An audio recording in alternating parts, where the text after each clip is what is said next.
आयुष्यभर ज्यांनी विरोध केले ते आज एकत्र येऊ शकतात. आम्ही तर एका घरातले आहोत. जर मग आमच्या एका घरातलं जर परत जर काय जुळणार असेल तर त्यामध्ये अडचण काय? राज्यातील 267 नगर परिषद व नगरपालिका निवडणुकीच्या धामधुमीनं महायुतीतील तणाव शिगेला पोहोचलेला असून शिवसेना शिंदे गटातील अंतर्गत नाराजी आता उघडपणे चव्हाट्यावर आली आहे.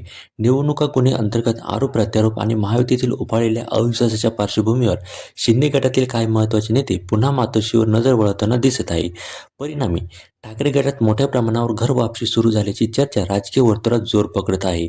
गेल्या 2 दिवसात शिंदे गटातील 2 महत्त्वाच्या नेत्यांच्या ठाकरे गटात झालेल्या प्रवेशामुळे मातोश्रीचे दरवाजे परत खुले झाल्याचा संदेश स्पष्टपणे दिला गेला आहे. ठाण्यातील शिंदे गटाचा बालेकिल्ला मानल्या जाणाऱ्या विभागातील उपविभागीय प्रमुख आबा मोरे आणि कोपरी 5 पाकणीतील जवळपास 100 कार्यकर्त्यांनी तसेच नवी मुंबईचे सहसंपर्क प्रमुख शिरीष पाटील यांनी ठाकरे गटात प्रवेश केल्याने शिंदे गटात स्पष्ट बेचैनी निर्माण झालेली आहे.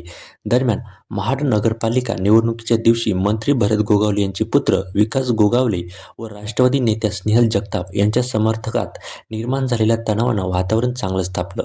पिस्तूल दाखवल्याच्या प्रकरणात विकास गोगावले यांच्यावर गुन्हा दाखल झाल्यानंतर भरत गोगावले यांनी आमचे मातोश्रीशी संबंध कायम आहे असं जाहीर वक्तव्य करत शिंदे गटातील नाराजीला उघडपणे शब्द दिले.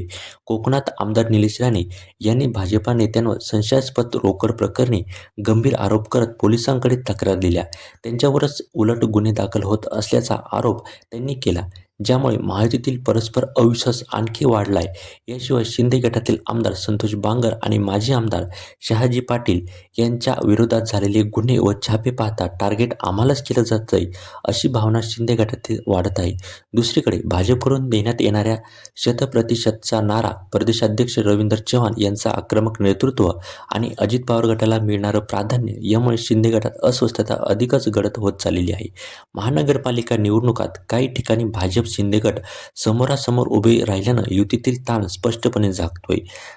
कणवणीतील ते ठाकरे गट आणि शिंदे गट एकत्र आघाडीच्या माध्यमातून लढल्याने नवीन समीकरणांची कुजबूज सुरू झालेली आहे. शिंदे गटात गेलेले अनेक पदाधिकारी पुन्हा मातोश्रीकडे परत लागल्याने आगामी महिन्यात राज्यातील राजकारणात नाट्यमय घडामोडी घडण्याची स्पष्ट चिन्ह दिसत आहेत. महापालिका निवडणुका जवळ आल्याने भाजप विरुद्ध शिंदे शिवसेना संघर्ष आणखी तीव्र होणार असा अंदाज राजकीय वर्तुळात व्यक्त केला जात असून सध्याची परिस्थिती ही केवळ ट्रेलर असल्याचे चित्र अनेक जाणकार रंगवत आहे.